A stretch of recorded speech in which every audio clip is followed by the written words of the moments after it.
child. Although the secret Satanist, because Natasha spelt backwards, says, Satan!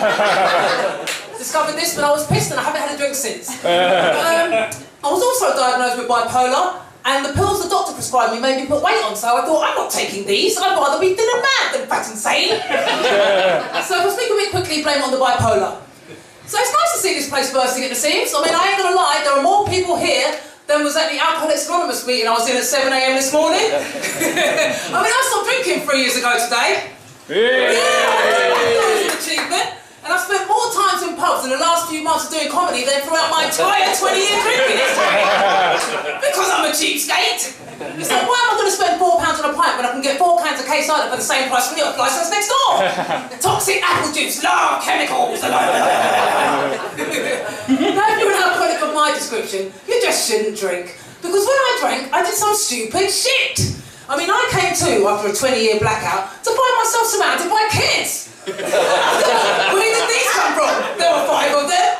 It's like, I've got myself a hostage situation here. They told me I kidnapped some kids on a drunken spree, and then I took a closer look, realised they looked like me, must have given birth to them and not remembered. Start drinking in your teens or wake up years later with responsibilities. God, how am I going to take care of these? Who's got kids here? Anyone got kids? Any parents? Hey. Yeah, I'm here escaping mine too. Yeah, my dad always said 2 kids are better than too many. I had 3 too many.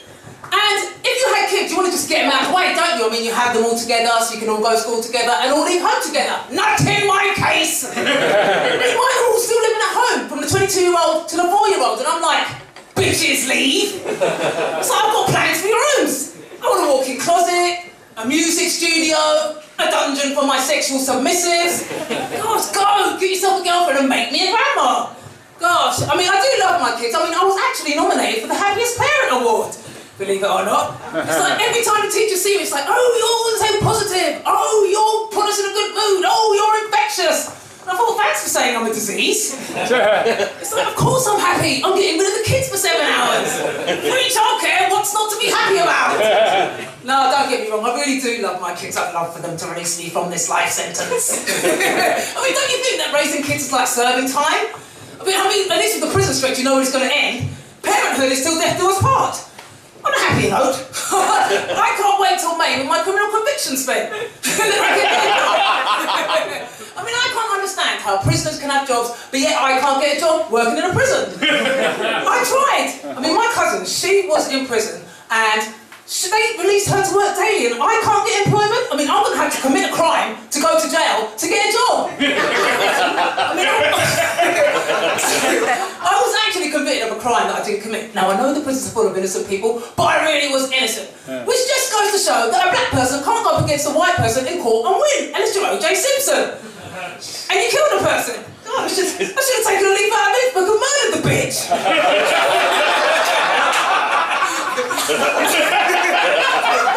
I mean, it's really hard to get a job with a criminal record. I mean, I was even going to be a priest. I thought, nice and spiritual, get the free house next to the church. But they wouldn't let me into uni to do my theology degree, which is why I stand before you doing comedy. God, you don't need a CRB for comedy. But comedy's voluntary, though. You don't get paid. Actually, the laughter's paid if you get any. I mean, I celebrated a birthday a couple of months ago. I won't be a year older, soon I'm going to be getting discriminated against because I'm black, female and old. Gosh, but I became vegan recently, and have you noticed that anything you stop doing, you start dreaming about? I've been having loads of wet dreams about fish. So, my mum's just come to live with us after spending time away in Jamaica. No, not serving time, just visiting the place. And she's like the skeezer. She goes to me like, let's see how long you're going to be a vegetarian when I come back. Gosh, what did I think? Oh yeah, I've already relapsed on fish because of this woman. But the fish was from Jamaica, so it doesn't count. I mean, I have tried this like vegetarian malarkey before, and then I relapsed on a chicken wing, and then I was back on the bread, and it was all over. But my kids are actually begging me to eat meat again because my farts stink that much more now. But are there any motorists in the house? Anyone drive?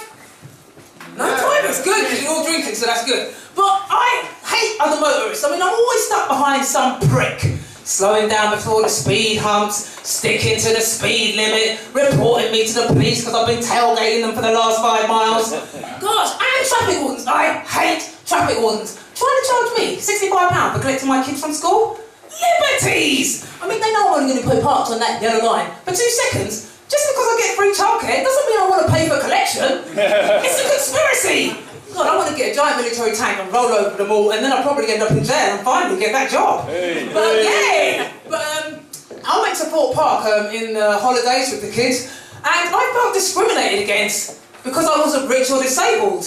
I mean, I thought, or both actually, double benefits. I mean, fuck fast track, mate. It's making me wait twice as long for my rides because I'm not special and different. God, I mean, I'm even thinking about getting a baby on board badge just so I can get guaranteed a seat on a pack tube. Anyways, just on a seat. But do you know what? I need money at the moment because the cost of living has risen because of my firstborn son. I mean, this guy is making me want to commit suicide or homicide, either killing myself or killing him. I mean, Holloway is seeming appealing. 3 meals a day, no responsibilities, except top dog duties, because I ain't nobody's bitch. But you know when it's time for your adult child to leave home?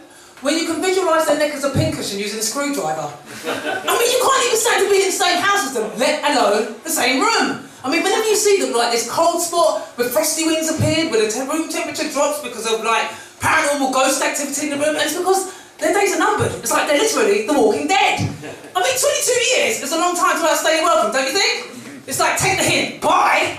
Gosh, it's like, and don't get me wrong, we all do make mistakes. I mean, I've made plenty. Stealing, drink driving, having children. God, I mean, God, yeah, freaking having kids, man. I mean, oh shit. Sorry, it's the Alzheimer's after all the kids. Sorry. Do you know what? Skip that bit. I hate parting with cash, especially when the child is old enough to make their own. I mean, I can't believe this kid is still costing me money 22 years after birth when I swear Jesus left home at 12. God, I mean, they should kick this guy out a decade ago. I mean, have you ever had to buy back your own belongings because the bailiffs are afraid to take them? I mean, I was actually happy to see the law enforcement officer come with his warrant. I was like, son, there's someone here to see you. I thought they'd come to collect him, not my things. I mean, I called the police. I was like actually praying for prison for my own son. And they were like, no, we're going to help the bailiffs take your stuff unless you can prove that they're yours. I thought, who keeps 20-year-old receipts? I mean, I don't even trade with the same bank. God, I mean, this kid is just... I even called the deputy. I said, please help. Bailiffs at the door. They said, under no circumstances let them in. And the housing chose that day to replace all the doors and windows, so I didn't even have a front door to keep them out. So this couldn't have happened in a second episode of EastEnders. It's like, this is the last straw, man. I'm fed up with this kid bloody bringing trouble to my door. So I just think he's brought bailiffs. We've had police raids, mice. I mean, we've even had like cutlery and crockery go missing in the abyss that's his room, and they appear years later with a bloody new life form growing on them. So I don't know what to do really. I just think, where did I go wrong? Because I was thinking even if the bailiffs did take the stuff, it still wouldn't cover the cost of the debt, which was in the thousands, and the original debt was for 65 quid. So it's like, where did I go wrong? I'll tell you exactly where I went wrong. After giving birth to him 22 years ago, I should have given him away and kept the afterbirth. I wouldn't be having all these problems now. Just a mouldy bit of protein to chew on. Thanks, I'll leave it there.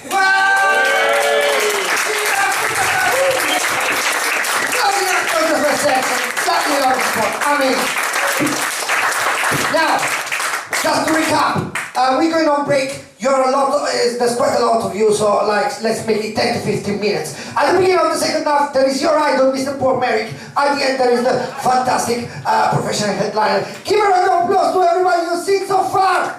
I will see you. Bye.